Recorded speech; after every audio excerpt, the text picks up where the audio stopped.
মুসলমান ভাইরা রে আমার, হযরত ঈসা আলাইহিস সালাম ডাক দিয়ে বলে, তুমি নূহ আলাইহিস সালামের সন্তান শাম আলাইহিস সালাম, তোমার মাথার চুল অর্ধেকটা সাদা অর্ধেকটা কালা কেন? তোমাদের আমলে তো মাথার চুল দাড়ি সাদা হয় নাই, দাড়িও সাদা হয় নাই, চুলও সাদা হয় নাই, তোমার অর্ধেক মাথার চুল সাদা অর্ধেক কালো, কারণটা কি?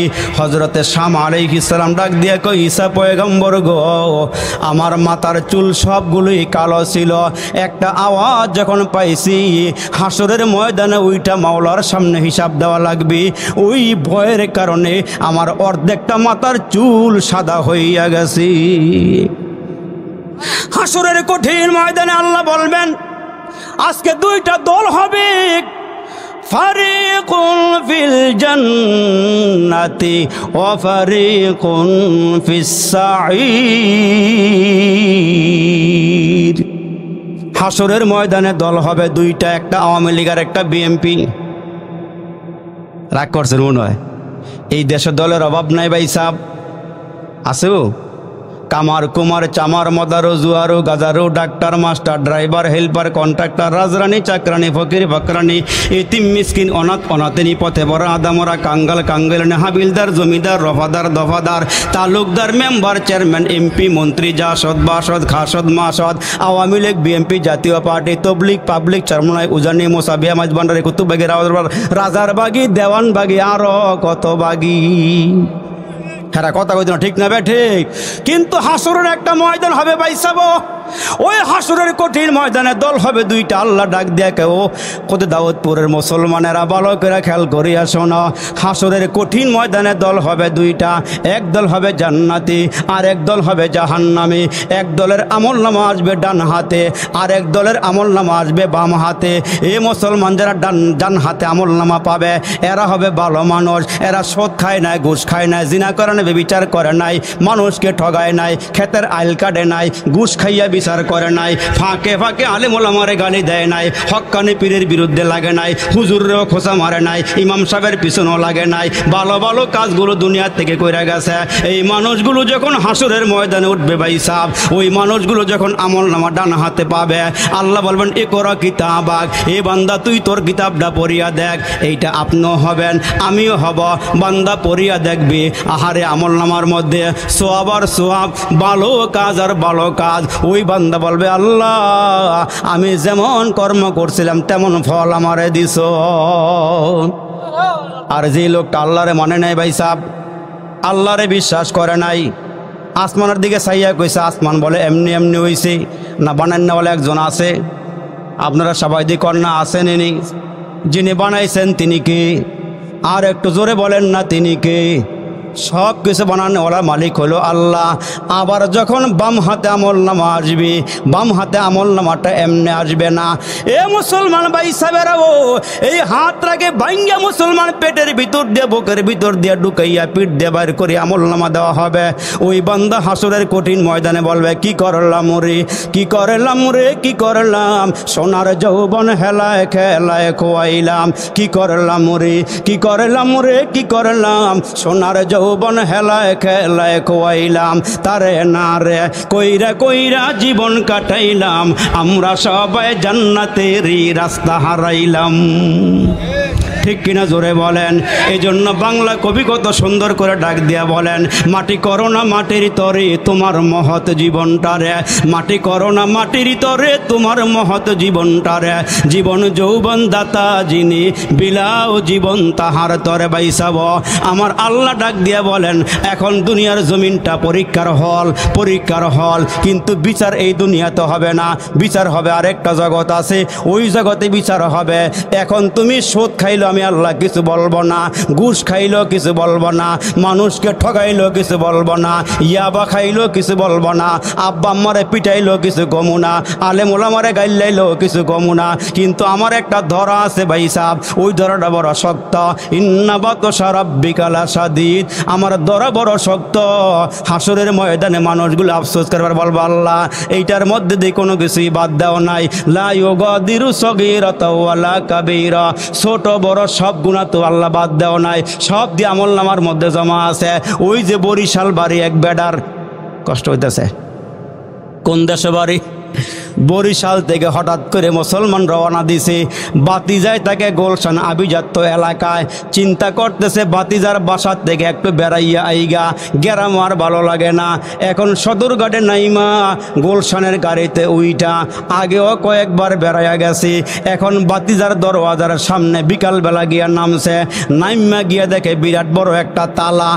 বাতিজার মোবাইল নাম্বারও নাই, ঠিকানাও জানা নাই। এই বেচারা রাতের বেলা জার্নি করিয়া লঞ্চে উইটা যখন সদরঘাটে সকালবেলা নামছে, সারাদিন পার করিয়া বাতিজার ঘরের দরওয়াজার সামনে গিয়া দাঁড়াইয়া গিয়া দেখে বড় একটা তালা, ভিতরে কেউ নাই, আটকাইয়া কই জানি চলে গেল। এই বেচারার পকেটের দিকে তাকাইয়া দেখে যেই টাকা আছে এই টাকায় দুপুরের খানাও হইতো না। বৃদ্ধ মানুষ, পেটে বড় ক্ষুধা, ক্ষুধা লইয়া খালি ঘুরাঘুরি করতেছি। করতে করতে করতে করতে এক হোটেলের সামনে গিয়া দাঁড়াইছে। হোটেলের ম্যানেজার নজর দিছে, ও মুসলমান মেসির নজর দিয়া খালি ডাকতেছে, আসেন আসেন, ভালো ভালো খানা আছে, কই মাছের ভাজা আছে, চিংড়ি মাছের বুনা আছে, ইলিশ মাছের ভাজা আছে, কবুতরের গোশত আছে, চড়ুই পাখির গোশত আছে। কি ও ঠিক নিও? ডাইকা ডাইকা খালি কয় ভিতরে আসেন। চাচায় ডাক দিয়া কয়, কি রে পকেটে টাকা নাই, মানুষ এত আদর করতেছে কেন? ম্যানেজারেও ডাকে, মেসিয়ারেও ডাকে, ভালা ভালা খানা আছে, গরুর গোশতের বুনা আছে, সব কিছু আছে, ডাকে কেন? এখন দরওয়াজার সামনে গিয়া দাঁড়াইছে, গেটের সামনে দাঁড়াইছে, কয় চাচা আসেন, খানা রেডি আছে। চাচায় আল্লাহর নাম রে ভিতরে ঢুকা গিয়া মুসলমান হাত ধুইছে হ্যান্ড ওয়াশ দিয়া, ধুইয়া যখন সামনে আসছে, মেসিয়ার ডাক দিয়া কয়, চাচা এই লন টিস্যু পেপারটা হাত মোছেন, বসেন টেবিলে। সুন্দর করে টেবিলটা মুইসা দিয়া খানার প্লেটটা সামনে দিয়ে কয়, চাচা কি খাইবেন? কয় যা যা আছে, কালকা রাত্রে খানা খাইছি, আজকে সন্ধ্যা হয়ে গেছে, পেটে কোনো খানা নাই, বড় ক্ষুধা, কি খাওয়াবি বাতিজা? তাড়াতাড়ি করে খানা লইয়া দিছে ভর্তা বাড়তে দেওয়ার পরে এক প্লেট খাইছে। এইবার খানা আনা শুরু হয়েছে, চিংড়ি মাছের বুনা, ইলিশ মাছের ভাজা, কই মাছের বুনা। আনতে আনতে দেরি হয় না, সাবার করে ফালায়। পরে আনলো গিয়া গোস্ত খাওয়া শেষ। সর্বশেষ ডাক দেখে, চাচা আর কি খাইবেন? কই আর কি আছি? কই আগেরটা মজা আসিল, আর এক প্লেট গরুর গোস্ত আন, দেশি মুরগির রান লইয়া। এখন চেহারা শুরুতের দিকে মেসিয়ার তাকাইয়া কয়, এই বেটায় যেই খানা শুরু করছে, খাইতে খাইতে হোটেলটা খাইয়া বালাই বটে আসেনি, যেমনে খাওয়া শুরু করছে বেটা টেনও আসেনি। এখন তো ভালো করে খাওয়ার যখন লাস্টের দিকে আইছে, সাবান ডাক গয়ে দিয়ে কয়, চাচা হাত দোন, টিস্যু নেন, তাওয়াইল্লা নেন। কয় আর কি আছে? কয় 7 আপ। কয় দেখাইলে কি হয়? কয় 7 আপ মানে ওপরে 7 মানে 7, যা খাইছেন 7টা ডেকুর দিয়ে সব হজম হয়ে যাইব। কয় তাড়াতাড়ি আনবেটা। 7 আপ যখন দিছে, খাওয়া দাওয়া শেষ, ম্যানেজার ডাক দিয়ে কয়, মেসের দিকে আয়, চাচায় কি খাইছে? কয় খাইতে খাইতে কিয়ামত করে লাইছে। সোতাই দিওয়ানার ধরে না, বর্তার তালিকাও বড়, মাছের তালিকাও বড়, গোস্তের তালিকাও বড়, খাইতে খাইতে কিয়ামত। কয় চাচা নেন সোতাটা। কয় বাতি জামালি হাজাল কিতাব, এইটা আবার কি এর সোতা দিলাম? এইটা আবার কি দিলাম বাতিজা? কয় চাচা হোটেলে খাইলে বিল দেওয়া লাগে। চাচা ডাক দিয়া কয়, তোমরা আমারে আদর করে ভিতরে ঢুকাইলা, খানা খাওয়াইলা, আবার কিসের বিল চাও? আমার বাতিজারে পাই নাই, টাকাও সাথে নাই। ওই মুহূর্তে ম্যানেজার ডাক দিয়া কয়, ভিতরে রুম লইয়া যাইগা, ভিতরে রমণিয়া বাইন্দা তো জালি বেতরা লইয়া আস্তে আস্তে সাইজ করা শুরু কর, যতক্ষণ না টেকা না আনবে সারাসারি নাই। হাসরের কঠিন ময়দান আল্লাহ ডাক দিয়ে বলবে, এ বান্দা এত নিয়ামত খাওয়াইলাম, এত খানা দিলাম, এত সম্মান দিলাম, এত ইজ্জত দিলাম, বান্দা ওই নিয়ামত খাইয়া শুকরিয়া আদায় করলি না, হালাল হারাম বাজ বিচার করস নাই। ফেরেশতারা দর বালা করে পিটা, বাইন্দা পিটা, শীত করে কাইত করে পিটাইয়া জাহান্নামের আগুনে ফালা। ওই দিন বান্দা বলবে, কি করলাম রে, কি করলাম রে, কি করলাম, সোনার যৌবন হেলায় খেলায় গোয়াইলাম। অথচ আল্লাহ এখন কিছুই কয় না, আল্লাহ দরেও না, খালি ছাড় দে। কয় যেমন মন এমন করো, আমার দরাদরি নাই। কিন্তু আল্লাহর একটা দরা আছে, শেষ মুহূর্তে ধরলে ফানি সুবাইয়া মাইরা লায়, শেষ মুহূর্তে ধরলে নাকের ভিতর দিয়ে মশা ঢুকাইয়া দেয়, শেষ মুহূর্তে ধরলে আমেরিকার বুশের মতো সুপার পাওয়ারে জুতার বাড়ি দিয়ে সেরের থেকে নিচে নামায় দেয়। ঠিক কিনা জোরে কন? এখন তো আল্লাহ কিছু কইতেছে না, কিন্তু আল্লাহ একটা সময় ধরব ভাই সাহেব, ধরাটা আছে একবারে কঠিন ধরা। এই জন্য ধরার আগে আগে হুঁশিয়ার হয়ে যান, ধরার আগে আগে সাবধান হয়ে যান, যেন আমরা ওইখানে গিয়ে ধরা না খাই। তার কারণ আপনার আমার নবী আপনার আমার জন্য যেই কান্দাটা কানছে, যেই পেরেশানি হয়েছে, নিজে পেটটা ভরে কোনোদিন বালা খানা খায় নাই। আরামের বিছানার মধ্যে ঘুমায় নাই। কেন? জিবরাইল আমিন একদিন আইসা বইলা গেছে আপনার উম্মতেরা জাহান্নামের আগুনে জ্বলবে। ওই টেনশনে, ওই চিন্তায় নবীজি ভালো করে কোনোদিন খাইয়াও দেখে নাই, কোনোদিন ঘুমায়ও দেখে নাই। তো আম্মা জানের ঘরে, আয়েশার ঘরে মাঝে মাঝে রসুল যখন আসতেন, সিরিয়ালে যখন আসতেন, আম্মা জানা আয়েশা কয় আমি যত রাত্রি আমার চোখ খুলছে ছায়া দিয়ে আমার নবী আসমানের দিকে ছায়া রইছে। সুবহানাল্লাহ, জোরে কন মিয়ারা। আমার নবীকে জিজ্ঞেস করি, ওগো নবীজি এত পেরেশান কেন? চোখের কোনায় পানি জমা কেন? কেন আপনি কাঁদেন? আমার নবী ডাক দিয়ে কয়, আয়েশা রে, আমার উম্মতের টেনশন আমি রাসূল ঘুমাইতে পারি না। এজন্য আপনার আমার পয়গম্বর যেদিন মৌতের বিছানায় পড়ে গেছে রে বন্ধু, মৌতের বিছানায় যখন পড়ে গেল, রাসূল জ্বরে আক্রান্ত হয়ে গেল, বিছানার থেকে উঠতে পারে না। নবীজি যাওয়ার টাইম হয়ে গেছে, মালিকের দরবারে যাওয়ার সময় হয়ে গেছে। মুসলমান জিব্রাইল ফেরেশতা নবীজির কাছে আসছে। মালাকুল মউত ফেরেশতা সামনে দাঁড়ায়া দাঁড়ায়া সালাম দিচ্ছে, ঘরে ঢুকতে চাইতেছে। আমার নবী ডাক দিয়া কয়, ফাতিমা রে, ঘরের সামনে দাঁড়াইয়া, দরওয়াজার সামনে দাঁড়াইয়া কে সালাম দেয়? মাগো গিয়ে একটু দেখো কে সালাম দেয়। ফাতেমা ডাক দিয়া কে, বাবা দরওয়াজা খুলিয়া তাকায়া দেখলাম এই লোকটা মক্কা মদিনার কোন মানুষের সাথে সম্পর্ক নাই, পাও হইল জমিনে, মাথা হইল 7 আসমানের ওপরে। এমন মোটা দেহ আমার নজরে কোনোদিন পরে নাই। কয় পরিচয় নাও। কয় পরিচয় নিছে, ওনার নাম নাকি মালাকুল মউত। মালাকুল মউতকে ঘরের ভিতরে আসতে দাও। মালাকুল মউত নবীজির সামনে দাঁড়াইলে পরে আমার নবী ডাক দিয়ে কয়, কি জন্য আসছ? মালাকুল মউত ডাক দিয়া কয়, নবী গো, আমার আল্লাহ আমারে পাঠাইছে আপনারে নেওয়ার জন্যে। ওগো নবীজি, আগে কত পয়গম্বরের রূহ কবজ করেছি, কোনো অনুমতি নেই নাই, কিন্তু আমার আল্লাহ আমারে পাঠাইছে গো নবীজি। আপনি নাকি আমার আল্লাহর বড় প্রিয় পয়গম্বর, প্রিয় দোস্ত, আপনি একটু অনুমতি দিলে আপনার রূহটা বের করে নিতাম। আমার নবী ডাক দেয় কয়, মালাকুল মউত রে, আমি জানি যেতে হবে, আজ নয় কাল যেতেই হবে, তবে যাওয়ার আগে আমি জিবরাইলের সঙ্গে শেষ মুহূর্তে একটু পরামর্শ করে নেই, আমার উম্মতের ব্যাপারে আমার আল্লাহর ফয়সালা কি। এ মুসলমান বন্ধুরা রে, জিবরাইল আমিন নবীজির সামনে চলে আসলে মনোযোগ আকর্ষণ করছি। আরে কয়েকটা কথা বলবো রে বন্ধু। এই আমার বাবাজিরা রে, মালাকুল মউত আমার নবীর শিওরে দাঁড়ানো, জিবরাইল ফেরেশতা চলে আসছে। জিবরাইল কেমন নবী ডাক দেয় কয়, জিবরাইল, মালাকুল মউত আমার নেওয়ার জন্য আসছে, আমার মালিক নাকি পাঠাইছে। এরে জিবরাইল, আমার উম্মতের চিন্তায় আমি রাসূল দিনেও ঘুমাই নাই, রাতেও ঘুমাই নাই, কতদিন না খাইয়া কাটাইছি। আমার সামনে দিয়া যদি আমার উম্মতগুলোকে জাহান্নামের আগুনে জ্বালায়, বাবা যেমন সন্তানকে সামনে দিয়া কেউ আঘাত দিলে নিয়ে গেলে, বাবা যেমন মা যেমন সইতে পারে না, আমার সোনার গায়ের ঘটনা বলছি রে বন্ধু। সন্তানকে যখন পুলিশে ধরছে নিয়ে যাওয়ার জন্যে, মা পুলিশের পায়ে ধইরা ডাক দেখে, বাবা আমারে নিয়ে যাও, আমার পোলারে নিও না। যখন কথা শোনা নাই রে বন্ধু, বারবার বারবার রিকোয়েস্ট করতেছে, আমার সন্তানরা রেখে যান। পুলিশ যখন সন্তানটারে টান দিয়া গাড়িতে উঠাইছে, মহিলা একটা চিৎকার দিয়ে বেহুশ হইয়া জমিন থেকে, দুনিয়া থেকে বিদায় হয়ে চলে গেছে। সন্তান রে বা মা কেমন মায়া করে, কেমন মোহাব্বত করে। আমার আল্লাহ ডাক দিয়া কয়, নবীজি গো, আপনি নিজের জন্য কোনোদিন আমারে কোনো কিছুই বললেন না, শুধুমাত্র কেবলমাত্র উম্মত নিয়ে আপনি টেনশন চিন্তা করেন। এ জিবরাইল, তাড়াতাড়ি করে মাবুদের দরবারে চলে যাও। আমার মাবুদ আমার উম্মত নিয়ে কি ফিকির করে আমি একটু জানতে চাই। জিবরাইল আমার আল্লাহর দরবারে চলে গেলে আমার মাবুদ মাওলা ডাক দিয়া কয়, জিবরাইল রে, আসার সময় হয়ে গেছে, আমার বন্ধু আমার নিকটে চলে আসবে। আমার বন্ধুকে বলো কোনো যেন চিন্তা না করে, আমার বন্ধুরে একটা সংবাদ জানাইয়া দাও, আমি আমার বন্ধুরে যেমন ভালোবাসি, বন্ধুর উম্মতরে আমি আল্লাহ তেমন ভালোবাসি।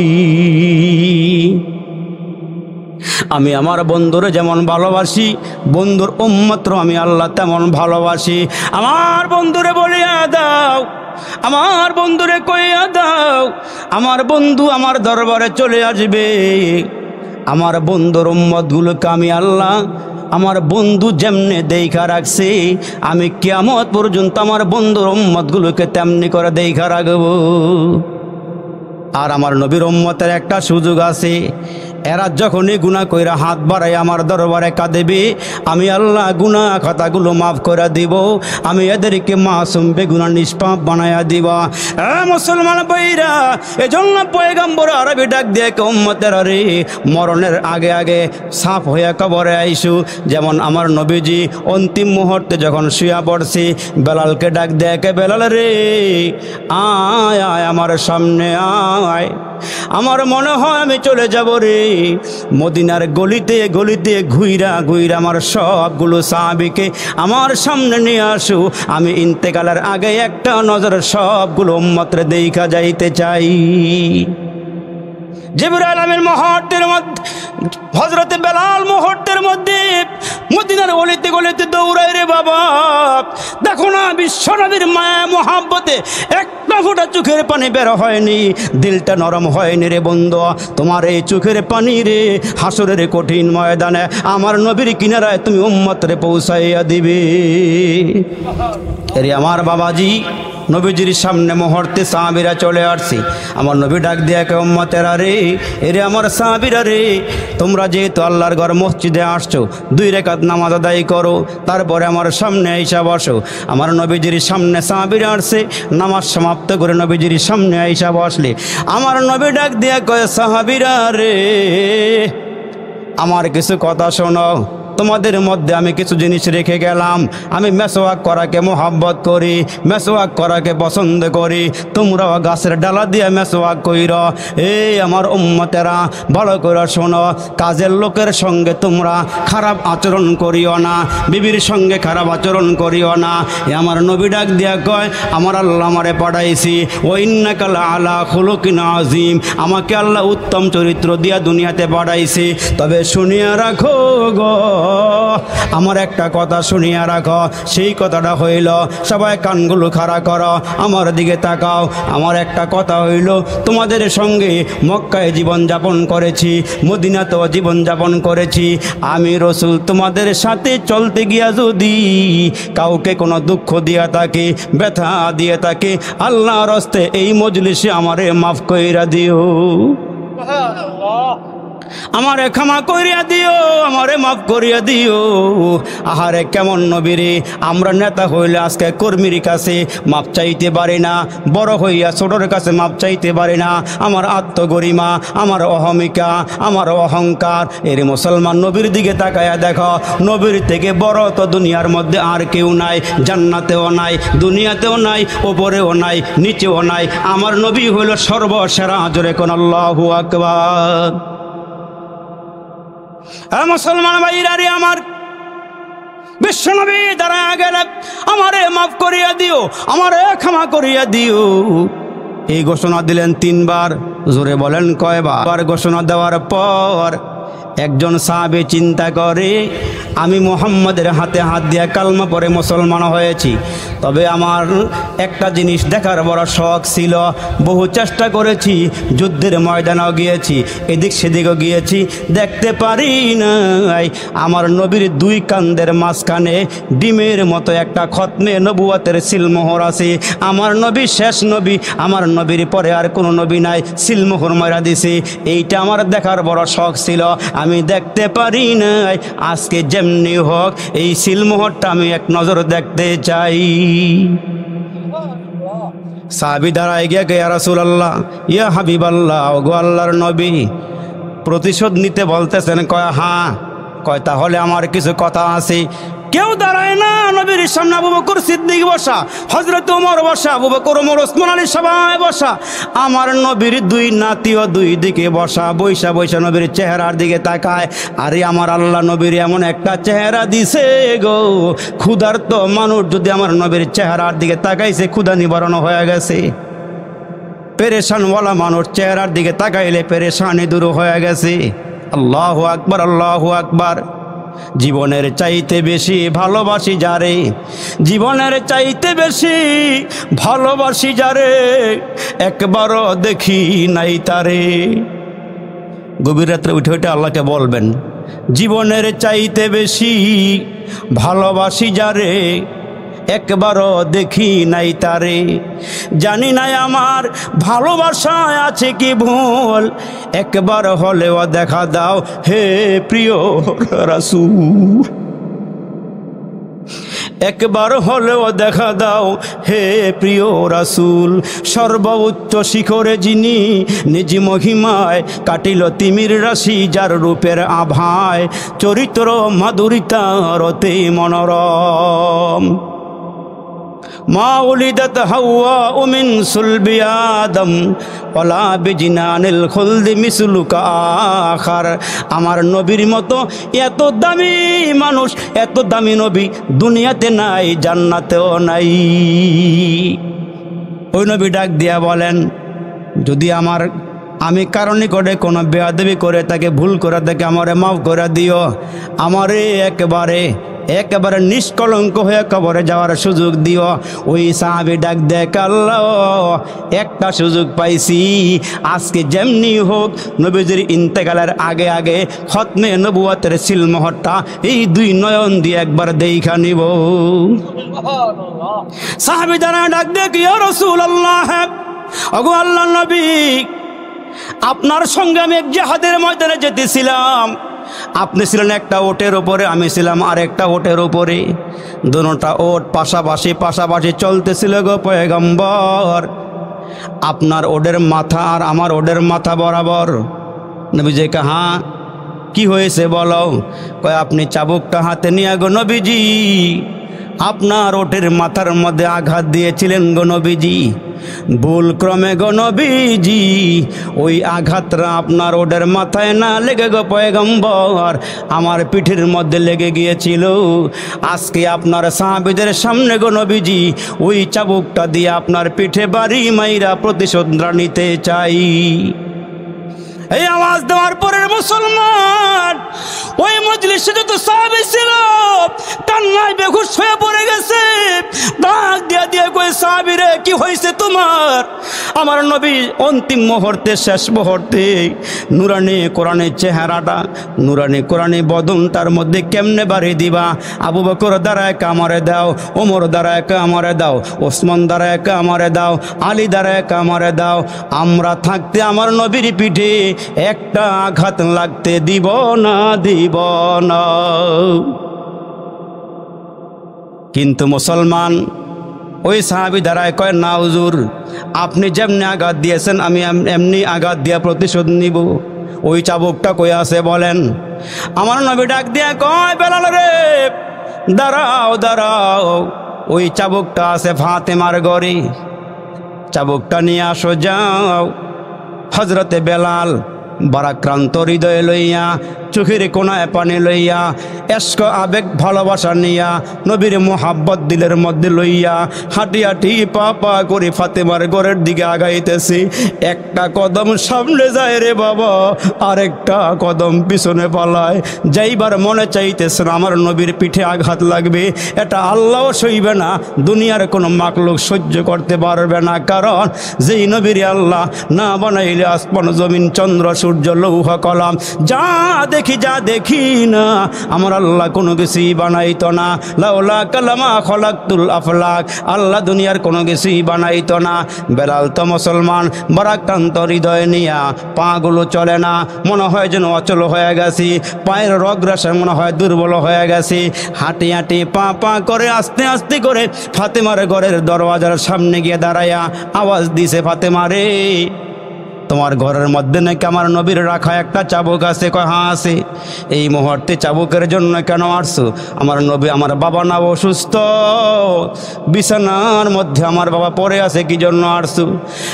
ফাতেমা, আমার নবীজি এখন মসজিদে বসা, নবীজির সামনে সাহাবীরাও বসা। ঘটনা হইল এই রূপ। ফাতেমা ভিতর থেকে ডাক দেয়া কয়, বেলাল রে, ওই মজলিসে আমার দুইটা সন্তান হাসান হোসাইন নাই রে?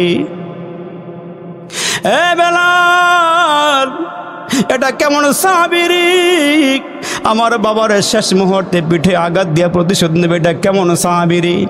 তুমি গিয়া বলবা আমার দুইটা সন্তান হাসান হুসাইন যেন বাবার সামনে দাঁড়ায়া যায়, যতগুলো বাড়ি দেওয়া দরকার হাসান হুসাইন যেন পিঠের মধ্যে নেয়, আমার বাবার গায়ে যেন একটা আঘাত না করা হয়। এর নবীর উম্মতের দল হযরতে বেলাল রাদিয়াল্লাহু তাআলা আনহু চাবুকটাই আমার পয়গম্বরের হাত মুবারকের মধ্যে দিলেন। ইয়া রাসূলুল্লাহ, ইয়া হাবিবাল্লাহ, নেন, এই নেন, চাবুকটা এনে দিয়েছি। রসুল চাবুকটা হাতে নিয়ে ডাক দিয়ে কয়, সাহাবী রে আয়, চাবুকটা হাতে নিয়ে আমারে পিঠে আমারে মার। হযরতে হাসান হুসাইন কাঁদে আর কয়, এ আল্লাহর নবীর সাহাবী, আমরা দুই ভাই থাকতে রে আমার নবীর গায়ে একটা আঘাত লাগতে দিব না, প্রয়োজন হলে আমরা জাল কুরবান করে দিব, আমার নবীর গায়ে একটা আঘাত লাগতে দিব না। আমার নবীর সামনে দুই নাতি দাঁড়ায়া গেলে ওই সাহাবী চাবুকটা হাতের মধ্যে নিয়া আমার নবীর সামনে আইসা দাঁড়ায়া গেলে, আমার নবীর সামনে আসলে পরে চাবুকটা আমার নবী হাতের থেকে তার হাতে দিয়া বলে, নে নে, যে কয়টা পিটান দেওয়া দরকার আমার পিঠে দে, আমার প্রতিশোধ নিয়ে আমারে মাফ করিয়া দে। ওই সাহাবী কয়, হুজুর, ইয়া রাসূলুল্লাহ, আপনি যখন আমার পিঠে আঘাত দিয়েছিলেন গো নবীজি, আমার পিঠের মধ্যে কোনো জামা কাপড় ছিল না, আমার পিঠটা খালি ছিল, উদম ছিল গো নবী। এই মুহূর্তে আপনাকে যদি আমি প্রতিশোধ নিতে চাই, পিঠের পাঞ্জাবিটা সরাইয়া দেন, কাপড়টা সরাইয়া পিঠটা খালি করে দেন। পয়গম্বর আরবি পিঠের কাপড়টা সরাইয়া দিলে ওই সাহাবী পিছন দিক দিয়ে গিয়া গো দুইটা হাত বাড়াইয়া দিয়া আমার নবীকে জড়াইয়া দইরা আমার নবীর খতমে নবুয়তের সিল মোহরের মধ্যে দুইটা ঠোঁট দিয়া চুমাইতে শুরু করে দিছে। আমার নবীরে জড়াইয়া ধইরা চুমাইতে আরম্ভ করে দিল। আমার নবী কয়, কি হয়েছে তোমার? তুমি না চাবুক দিয়ে আঘাত দিবা, তুমি না প্রতিশোধ নিবা? ওই সাহাবী ডাক দিয়া বলে, আয়ে চশমায়ে রহমত মে আবি আংতা ওয়া উম্মি, আয়ে চশমায়ে রহমত মে আবি আংতা ওয়া উম্মি, দুনিয়া पे तेरा लुत्फ सदा आम रहेगा, तकबीर में कलमा में नमाजों में यज़ा में, तकबीर में कलमा में नमाजों में यज़ा में, है नाम इलाही से मिला नाम मोहम्मद, फरमाते हैं आदम के मुझे खुल्द तोरी में, लिखा हुआ तौबा पे मिला नाम मोहम्मद। अल्लाहु अकबर, जोर आवाज दे बोलेन। ওই সাহাবী রসুলকে জড়ায়া ধইরা কাঁদে আর চোখের পানিগুলো সারে, ডাক দিয়া কয়, নবীজি, আমি অন্যায় করেছি, আমারে মাফ করে দেন, আমি বেয়াদবি করেছি, আমারে ক্ষমা করে দেন।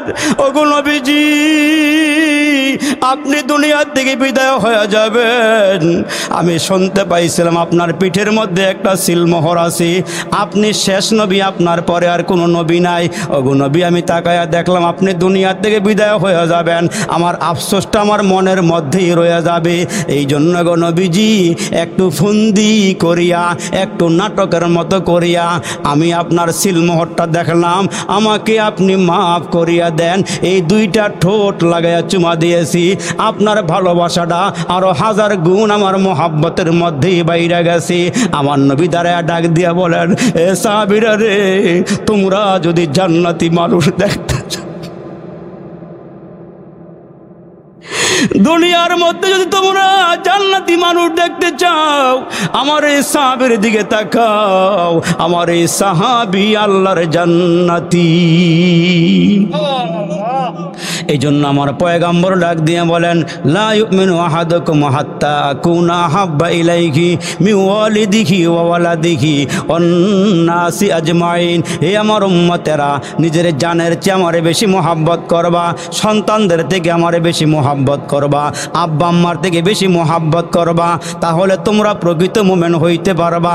আর একটা সবক দেওয়া যায় ভাই, হাসরের কঠিন ময়দানে যদি নবীজির নিকটবর্তী থাকতে চান, সারা দিন রাইতে মুসলমান যত বেশি পারবেন নবীর শানে দুরূদ শরীফ পড়বেন।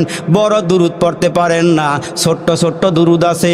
সাল্লাল্লাহু আলাইহি ওয়াসাল্লাম, সাল্লাল্লাহু আলাইহি ওয়াসাল্লাম, এখানে দুরূদও আছে, সালামও আছে। জপবেন বৈশা বৈশা, নবীরে ভালোবাসবেন, হৃদয় দিয়ে ভালোবাসবেন আর বলবেন আল্লাহ নবীজি পাই নাই, আল্লাহ নবীরে দেখি নাই, কিন্তু নবীরে মোহাব্বত করি, নবীজিরে ভালোবাসি। আহারে মোহাব্বত কারে কয়? নবীজি ডাক দিয়া কয় সাহাবীরা রে, আল্লাহর কোরআনের পতাকা উড্ডীন করতে হবে, কালিমার পতাকা উড্ডীন করতে হবে, আগামীকালকে আমার সঙ্গে তোমাদেরকে যাইতে হবে। সাহাবীরা ডাক দিয়া কয় নবীজি কোথায় যাব? কয় জিহাদের ময়দানে যাব। সাহাবীরা নাম লেখাইতেছি, এমন টাইমে পর্দার আড়াল থেকে একজন মহিলা দুধের বাচ্চা নিয়া আড়ালে দাঁড়াইয়া ডাক দিয়া কয় ইয়া রাসূলুল্লাহ, আমি আসছি আপনার সঙ্গে একটু কথা বলতে চাই। কয় কি কথা বলবা? বোন গো কি কথা বলতে চাও? কয় নবীজি কয়েকদিন আগে যে জিহাদ হইল, ওই জিহাদে আমার স্বামী মারা গেছি, আমার বড় সন্তানও মারা গেছি, আমার ভাইও মারা গেছি। এখন যে আপনার কাছে কাউরে দিব ওই ধরনের কোনো লোক নাই। আপনি আওয়াজ দিয়েছেন জিহাদের ময়দানে যাবেন, ওগো নবীজি আমি কি দিব? আপনারে দেওয়ার মতন কোনো কিছু নাই। আমার এই 2.5 মাসের শিশু বাচ্চাটা আপনি আপনার সঙ্গে করে জিহাদের ময়দানে নিয়ে যান। নবীজি ডাক দেখে বোন রে, 2.5 মাসের বাচ্চা দিয়া কি হবে? এইটা দিয়ে আমি কি করব? বাড়িতে নিয়ে যাও, বড় হবে, সে আবার জিহাদের ময়দানে যাবে। কিন্তু মহিলা ডাক দিয়া বলেন ইয়া রাসূলুল্লাহ, ইয়া হাবিবাল্লাহ, আপনি আমার এই বাচ্চাটাই নিয়ে যান, কারণ আপনি যখন জিহাদের ময়দানে যাবেন এক হাতে তলোয়ার নিবেন, এক হাতে তলোয়ার নিবেন আর এক হাতে জান্ডা নিবেন। ওগো নবীজি আপনি এক হাতে তলোয়ার নিয়েন, জান্ডা হিসাবে আমার এই বাচ্চাটা নিয়ে যান। ওগো নবীজি কাফেররা যখন তীর মারবে, বল্লম মারবে, আঘাত দিবে, গো নবীজি এই আমার বাচ্চাটা তুইলা ধইরেন, এরা যখন তীর মারবে ওই তীরটা আমার সন্তানের বুক দিয়ে লাইগা পিঠ দিয়ে বের হয়ে যাবে, আমার সন্তানটা শহীদ হয়ে যাবে। হাসরের কঠিন ময়দান আমি যেন শহীদের মা হইয়া আল্লাহর সামনে দাঁড়াইতে পারি। ওগো নবীজি আমি আমার বাচ্চার দিয়ে আপনারে বেশি ভালোবাসি, এজন্য মুসলমান ভাইরা আর বেশি লম্বা নয়, আর দুই একটা কথা বলবো রে বন্ধু। আল্লাহ পাক ডাক দিয়ে বলেন গাড়ি পাইছো, বাড়ি পাইছো, সম্মান পাইছো, টাকা পয়সা পাইছো, এটা দুনিয়ার বাহাদুরি, দুনিয়ার সফলতা। কিন্তু শুনিয়া লও, তোমার দুনিয়ার সফলে আসল সফলতা নয়, পরকালের সফলতা হইল আসল সফলতা। উলাইকা হুমুল ফাইজুন, কামিয়াব কারা, সফল কারা? পরকালে আল্লাহর সামনে দাঁড়াইয়া হিসাব দেওয়ার পরে যারা জান্নাতি হবে এরাই হবে সফল। এর আগে সফলতা না, হাসরের দিন যদি আল্লাহর সামনে দাঁড়াই গিয়ে বলতে পারে যে আল্লাহ কিছুই আনবার পারি নাই, আল্লাহ কি নিয়ে আসব, কিছু নিয়ে আসতে পারি নাই, আল্লাহ যেমনে নামাজ পড়ার দরকার ছিল এমনি পড়বার পারি নাই, আল্লাহ যেমনে তোমার হুকুম পালন করার দরকার ছিল এমনি করবার পারি নাই, আল্লাহ কোনো রকম টুটাফাটা আমল লই আইছি। আল্লাহর কাছে যদি আমরা অনুনয় বিনয় করে বলতে পারি, কাগজে মিনতি করে বলতে পারি, হয়তো আল্লাহ মাফ করে দিব। কিন্তু আল্লাহ বলেন বান্দা এই দুনিয়াটা হইল তোমার জন্য খেতি স্বরূপ, দুনিয়াটার মধ্যে ফসল লাগাও, ফসল লাগাইলে গাছ রোপণ করো, ওইখানে আইসা জান্নাতে আইসা ফল বক্ষণ করতে পারবা। এই জন্য মুসলমান সময় কিন্তু নষ্ট হয়ে যাইতেছে, আমরা মনে করতেছি জবান দিয়ে যা বাইর হইতেছে বাতাসে উড়ে যাইতেছে, আসলে উড়ে না। মা ইয়ালফিজু মিন কাউলিন ইল্লা লাদাইহি রাকিবুন আতীদ, বান্দা জবান দিয়ে যা বাইর করে ফেরেশতারা সব লিখতেছে। কিরামান কাতিবিন, ফেরেশতা দুজন, কিরামান কাতিবিন, ফেরেশতা দুজন, মানুষের সঙ্গে থাকে সদা সর্বক্ষণ, পাপপূর্ণ ভালো মন্দ যা করে বান্দায় সব কিছু লিখে রাখে আমল নামায়। যা কিছু জবান দিয়ে বাইর হয় এগুলো বৃথা যায় না, সব কিছু আমলনামায় লেখা হইতেছে। কিরামান কাতিবিন ইয়ালামুনা মা তাফআলুন, আমরা যখন যেখানে যা করি সব কিছু ফেরেশতারা লেখা রাখতেছে। মনে করেন না ছাড় দেওয়া হবে, আল্লাহ বলেন বান্দা ছাড় দেই, কিন্তু আমি আল্লাহ ছেড়ে দেই না, আমি আল্লাহ ছাড় দেই, ছেড়ে দেই না, আমি আল্লাহ ধরব তখন যখন তুমি আমার কাছে আসবা। এই জন্য একটা জগতের নাম হলো ইহজগৎ, আরেকটা জগতের নাম হলো পরজগৎ। ইহজগতের হায়াত একেবারেই অল্প, পরজগতের হায়াত হলো অনেক লম্বা। ওই হায়াতকে বুঝাইতে গিয়ে রসুল সাহাবীদের সামনে বলেন, সাহাবীরা, সাগরের মাঝখানে যদি আঙ্গুল ঢুকাইয়া দিয়ে আবার উঠানো হয়, আঙ্গুলের অগ্রভাগে, আঙ্গুলের মাথায় যতটুকুন পানি লাগে, এইটা হলো দুনিয়ার হায়াত। আর সাগরের ভেতরে যত পানি আছে ওইটা হলো পরকালের হায়াত। তাহলে দুনিয়ার হায়াতের শেষ আছে, সমাপ্তি আছে, পরকালের হায়াতের কোনো সমাপ্তি নাই। এইখান থেকে উইটা বাড়ির যাইবার পারম এই গ্যারান্টি আপনার আমার কাছে নাই। নবীজি দেখায় গেছেন সাহাবীদেরকে, রসুল জিহাদের ময়দান থেকে এসে সাগরের পারে তাবু গাইরে আরাম করতেছেন। কিছুক্ষণ পর রসুল বললেন, হে সাহাবী, তুমি একটু পানি নিয়ে আসো, অজুর পানি নিয়ে আসো, আমি একটু টয়লেটে যাইতেছি। তো রসুল টয়লেটে গেলেন। রসুল আরবি টয়লেট থেকে বের হইয়া সামনে মাটির টাকা পাইয়া তায়াম্মুম করলেন, পাক পবিত্র হয়ে গেলেন। একটু সামনে অগ্রসর হইয়া সাহাবীর কাছ থেকে পানি নিয়ে আবার অজু করলেন। সাহাবী চিন্তা করতেছে, রসুল কয়েকটা কদম সামনে আসলে পানির বদনা আছে, লোটা আছে, অজু করবার পারেন, কিন্তু আপনি টয়লেট থেকে বের হইয়া ওই মাটি হাতে নিয়ে তায়াম্মুম করলেন, কারণটা কি? রসুল ডাক দিয়ে বলে, সাহাবী, তোমার পর্যন্ত যেতে পারবো, অজুর পানি পর্যন্ত যেতে পারবো, এই গ্যারান্টি আমার কাছে নাই, এই গ্যারান্টিটা আমার কাছে নাই। অথচ রসুল দুজাহানের বাদশাহ, আল্লাহর সঙ্গে যার কথোপকথন, যিনাকে আল্লাহ মেরাজে নিয়ে গেলেন, আল্লাহ পাক কাছাকাছি নিয়ে গেলেন, ওই রসুল বলেন আমার হায়াতের কোনো গ্যারান্টি নাই। আর আমরা কি বলতে পারবো আমাদের হায়াতের গ্যারান্টি আছে?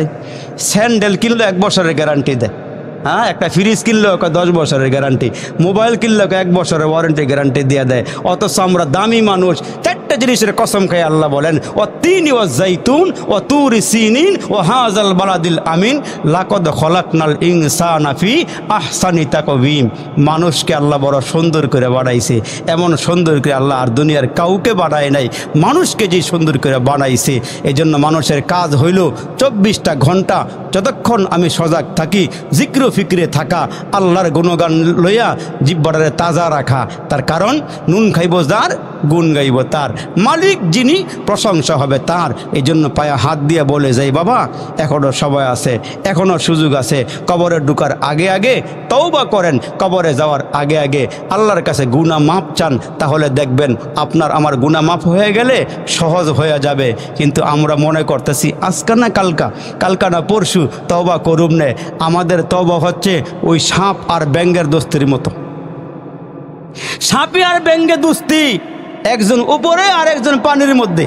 কিন্তু ব্যাঙ মাঝে মাঝেই সাপকে নসিহত করে, ওয়াজ করে, বয়ান করে, বলে, এই সাপ, তুই সোজা হয়ে চলবি, আঁকাবাঁকা হয়ে চলবি না।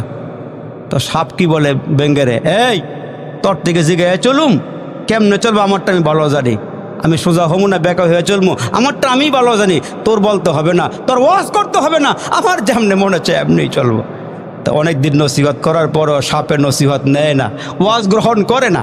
তো হঠাৎ করে একদিন এই ব্যাঙটা পানির থেকে উইঠা যখন কিনারায় উঠছে, টানে উঠছে, উঠটা দেয় সাপ সোজা হয়ে শুয়ে রয়েছে, সোজা। তো ব্যাঙটা সাপের কাছাকাছি এসে কয়, ভাই, সোজা হয়ে শুয়ে রইলা, মনে হয় আমার ওয়াজ কাম লাগছে। আসলে ব্যাঙে ওই সাপের কিনারা দিয়া লেজটার মধ্যে কামড় দিয়ে যখন লাড়া দিছে, দে লড়াচড়া নাই, কি নাই, লড়াচড়া নাই।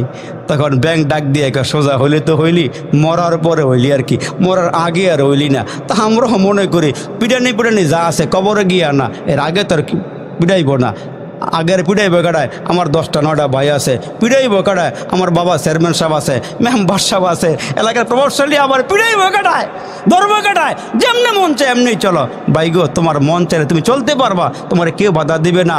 কিন্তু একটা জায়গার মধ্যে বাধা আছে, ওই জায়গার নাম হলো কবর। ঠিক কিনা জোরে কখন? ওই জায়গার নাম কি? ওই জায়গাটার নাম হলো কবর। এই জন্য আমাদের প্রধান মেহমান কিন্তু আছে, আপনারা উঠা বসা করেন না, হুজুরে আসতেছে, হুজুর আসার পরে ইনশাল্লাহ আবার আপনারা ফিনিশিং বয়ান শুনবেন। এজন্য আমি যেই কথাগুলো বলতেছিলাম যে আমার জীবনকে সফল করে কবরে যাওয়া লাগবে। আমার আল্লাহ এমনি পাঠায় নাই, গরু ছাগল যেমন চায় তাই খাইয়ে ফেলায়, কুত্তা বিড়ালে যেমন চায় তাই খাইয়ে ফেলায়। কিন্তু আমি আশরাফুল মাখলুকাত, আমার যেমনে মনে চায় আমি এমনে চলতে পারবো না। আমাকে চলার জন্য আল্লাহ পাক রাস্তা দিয়েছে, আমাকে 30 পারা কোরআন দিয়েছে, আমাকে বলেছে ওই কোরআনকে ফলো করে চলো, আর আমার নবীর আদর্শকে ফলো করে চলো। এই 2টা রাস্তার দিকে চলো, দেখবা তোমার জিন্দেগি কামিয়াব হয়ে যাবে, তোমার পরকাল পরকালের জীবনটা সফল হয়ে যাবে। আর যদি মনে যা চাই তাই করো, তাহলে এখন তোমার কিছুই বলবো না, এখন তোমার ধরবো না, কিন্তু একটা ধরার জায়গা আছে, ওইখানে তোমার কেউ ছাড়বে না। এই জন্য রসুল বলেন ওই দিন আফসোস করতে করতে কানতে কানতে মানুষ চোখের পানিগুলো ছেড়ে দিবে, এক পর্যায়ে গিয়া চোখের পানি শেষ হয়ে যাবে, রক্তগুলো বের হবে, রক্ত বের হওয়ার পরও রক্ত শেষ হয়ে যাবে, কান্না শেষ হবে না, কিন্তু ওই দিন আল্লাহ আপনার আমার দিকে তাকাইও চাইবে না। আচ্ছা ভালো করে বলেন তো, হুজুরে আসার আগে আর দুই একটা কথা বলি। যখন দেখবেন আপনার আমার বিবি, আপনার আমার মা যখন কোনো কাজ করতে যায় ঘরের মধ্যে, মনে করেন চাউলের বস্তা ঘরে একটা আনছেন, আইনা বলছেন বিবি এগুলো ঢাইলা কুলা দিয়া ঝাইরা ড্রামের ভিতরে ঢুকাও। তা ড্রামের ভিতরে ঢুকাইতে গেলে দেখবেন ছোটো ছোটো বাচ্চারা মার কাজে খুব ডিস্টার্ব করেনি, চাউল লয়ে খাবলা দিয়ে একটা বাইরে ফেলায়, কিছু ঘরের ভিতরে ফেলায়, তখন মা মাঝে মাঝে ধমক দেয়, খালি কাজে ডিস্টার্ব করস। তো একবার দুইবার ধমক দেওয়ার পরও যখন বাচ্চায় শোনে না, তখন মা রাগ কইরা থাপড় একটা লাগাই দিছে, থাপড় একটা দিন যখন দিছে ওই কোনায় বইয়া বইয়া এই যে কান্দতেছে, 1 ঘন্টা হয়ে গেছে, মা ওর দিকে তাকাই দেখে না, মাকে ভালো করে কাইন্দাল, আমি কাজ শেষ করে লই, আমি কাজটা শেষ করে লই। এই কি করছে এবার বুদ্ধিমান, 1 ঘন্টা কাইন্দা যখন দেখছে মা এর দিকে তাকাই না, তখন সোড্ডা পাল্টাই দিয়া কয়, আম্মা গো আম্মা তোমার ছাড়া আমার কেউ নাই, আম্মা তুমি আমারে কোলে নেও, সুমা দেও, মা খাওয়ন দেও। যখন এগুলোকে ডাক দিছে, মার কলিজে গেছে গা ঠান্ডা হইয়া, মায়ের সব কাজ কাম ফালাইয়া দিয়া হ্যাঁ টান দেয় না, কলো লইছে, গালা সুমা দিয়া কয় আর একাম করবি, আর করবি নি কয় না আম্মার করতাম না। মার মন গড়লে গেছে গা, কিন্তু একটার সময় আইব আমরা বাইসাব যারা আমরা এনো আসি, গুণা লইয়া কবরে গেলে, তওবাবিহীন গেলে, গুণা মাফ না হইলে এই আল্লাহবাক বলবে এবার তার হ্যাঁ ধর ধর, দইরা যখন জাহান্নামা ফালাইব, হ্যাঁ যে কত হাজার বছর এখানে কানবো, আল্লাহর দিকে চাইতই না। সর্বশেষ যখন আগুনে জ্বললে পুরে সারকার হইয়া গুণা শেষ হইব, তখন হ্যাঁ ওই আগুন থেকে উতলে উপরের দিকে উঠটা মুখটা বাড়াই দিয়ে কইব ইয়া হান্নান ইয়া মান্নান। 2টা নাম আল্লাহর, এটা কাবাগরের গিলাফর লেখা আছে, সুবহানাল্লাহ জোরে কর, ইয়া হান্নান ইয়া মান্নান। আল্লাহ কইব কি রে জিব্রাইল হেরা ডাহা কেলে গা জিগা তো গিয়া, জিব্রাইলকে কইবে এই নাকস কেলে গা, কয় জাহান্নামের আগুন আর সহ্য হইতেছে না, এই জন্য আমরা আল্লাহরে ডাকি। কয় কি চাস, কয় উঠবার চাই, আর আগুনে পড়তে চাই না। আল্লাহ কয় রমজান মাসে দিনের বেলা ডালের বড়া খাবেনি, আঞ্জা দিয়া গাঞ্জা খাবেনি, ফাঁকে ফাঁকে ইয়াব্বা খাবেনি। আল্লাহ আর খাইতাম না, আল্লাহকে খাওয়ার টাইম নাই। যাবি কেমনে, যাওয়ার তো সুযোগ নাই, গেলে না খাবি। এখন আল্লাহ বলবো এই আমার একটা ঘোষণা ছিল, সর্বশেষ যে লোকটাকে জাহান্নামের আগুন থেকে বাইর করব, যদি এটা আমার নবীর উম্মত হয়ে থাকে, সরিষা দানা পরিমাণ ঈমান থাকে, আমার ওয়াদা ছিল 10টা দুনিয়ার সমান তার একটা জান্নাতের মালিক বানাই দিব। আর একটু জোরে কর। এই হাদিস শরীফের মধ্যে আসছে সর্বশেষ যে লোকটা জাহান্নাম থেকে বাইরিব, বাড়িয়ে কেব আল্লাহ জান্নাত জায়গা টাকা আসেনি, শব্দ মনে গেছে গা, গিয়ে দেখ, কয় আল্লাহ জান্নাতে কোনো জায়গা টাকা তো দেখি না, শেষ হয়ে গেছে গা। আল্লাহ কয় তোরটা ঠিকই আছে, তোরটা এখনো যায় নাই, বান্দা গিয়ে দেখবো জান্নাতের ভিতরে এত সুন্দর গাড়টি লইতে লইতে বইরা লাইছে, আল্লাহ আর বাকি নাই। এখন বলবো আল্লাহ কি লইলাম, কি রাখলাম, কি আর বাকি আছে? তখন আল্লাহ কইব বান্দা কি লইছস, কি বাকি আছে? তুই তো আর বড় আলেম হস নাই, তুই তার বোখারি শরীফ পড়স নাই, বড় বড় কিতাবা পড়স নাই, তোর গ্রামের কোনো হুজুর তুই চিনস এমন হুজুর আছে? কয় আল্লাহ আছে। আল্লাহ মাহমুদ সাহেব হুজুর আছে, নুরুল্লাহ হুজুর আছে, ওনার আব্বাই আছে, আর আশেপাশে বড় বড় হুজুর যারা সবার চিনি না, আব্দুল আজিজ ভাই আছে, এলাকার যারা আছে, একজনের নাম কইব যে আল্লাহ ওনার লাগে বইয়া চাটা খাইছিলাম, ওনারা একটু চিনি। কয় তাইলে এই কাগজটা লইয়া ওনার কাছেই যা। ওনার কাছে যাওয়ার পরে দিয়া ভাই হুজুর এক লগে বই না চা খাইছি, চলাফেরা করছি, দেন তোমার সোতাটার মধ্যে কি লইছে আর কি বাহিয়ে আছে, ছায়া দেখবো হ্যাঁ যা মনছে তাই লইছে, গরুর গোস্ত বাদ দেন নাই, ও লইতে লইতে বেহুশ হয়ে গেছে গা। কয় আর কি বাকি আছে হুজুর? কয় মিয়া তুমি জান্নাতে জাল লেগে আইছে, হ্যাঁ তো লাও নাই। সুবহানাল্লাহ কোন তুমি জান্নাতে যার জন্য আসছো সবচেয়ে বেশি বান্দা যেটা পাইয়া খুশি হবো সেটা আল্লাহ পাকের দেখা, সুবহানাল্লাহ জোরে বলে। তখন এক নম্বরে আল্লাহরে তুমি লও নাই, আল্লাহরে লই নাই, কয় না, কয় এই এক নম্বরটা বাকি আছে। আল্লাহরে পাইলে তুমি সব পাইয়া যাইবা, আল্লাহরে না পাইলে তোমার এই জান্নাতের নিয়ামত দিয়ে কী হইব। আল্লাহরে পাইলে বান্দা সব নিয়ামতের কথা ভুলে যাইব গা। এই জন্য আমাদের বড় পীর আব্দুল কাদের জিলানী রহমতুল্লাহ বলতো, জান্নাত দো জোকসে ইয়া রব ক্যা করু আরজু হয় মাই তুঝে দেখা করু। আল্লাহ জান্নাত জাহান্নাম দরকার নাই, যদি আমার জাহান্নামও ফালাও আর তুমি ওইখানে থাকলে আমার লেগে আমার জাহান্নামই বালা, সুবহানাল্লাহ জোরে বলে। তুমি যেখানে আসো আমার এনেই রাখো, তুমি যেখানে আসো আমার এনেই রাখো। আল্লাহ তুমি তোমার কাছে আমার রাখো। এই জন্য তো এই যে আসিয়া দোয়া করছে আল্লাহর কাছে, আল্লাহ স্বামী হারাইছি, সম্মান হারাইছি, টাকা পয়সা হারাইছি, ঘর বাড়ি হারাইছি, জামা কাপড় লয়ে গেছে গা, আল্লাহ রাজমহলটা লয়ে গেছে গা, তোমার কাছে কিচ্ছু চাই না আল্লাহ, জান্নাতে তোমার কাছে আমি একটা ঘর চাই আল্লাহ। এই জন্য বলছে যারা মোমেন, যারা নেককা, যারা আল্লাহরে খুশি করছে, যখন মরার টাইম হইব, এটা আমনের বেলা আমার বেলা সবার বেলা হইব, যখন টাইম হইব তখন ফেরেশতারা দূরের থেকে যখন এক ঝলক এক ঝাঁক ফেরেশতা আসবো, তখন বান্দা তাকায় দেখবে একটা নূর, বড় মধুময়, বড় মোহাব্বতের নূর আসতেছে। যত কাছে আসে ততই ভালো লাগে। তখন ফেরেশতারা এ বলবো, এই বের হয়ে আসো, ও খরুজি বের হয়ে আসো। 60 বছর 70 বছর হায়াতের জীবনে এই রুহুর লগে বডির লগে একটা সম্পর্ক হয়ে গেছে গা, রুহু বার হইতে চায় না, বার হইতে চাইব না। তখন এই ফেরেশতারা আল্লাহ পাকের কাছে গিয়ে বলবো, আল্লাহ রুহু তো বাইর হয় না, বহু চেষ্টা করছি, আল্লাহকে হেরা যেটা দিমু এটা সামনে না তুলে দর। আল্লাহ কি দিবা? কয় জান্নাত দিমু।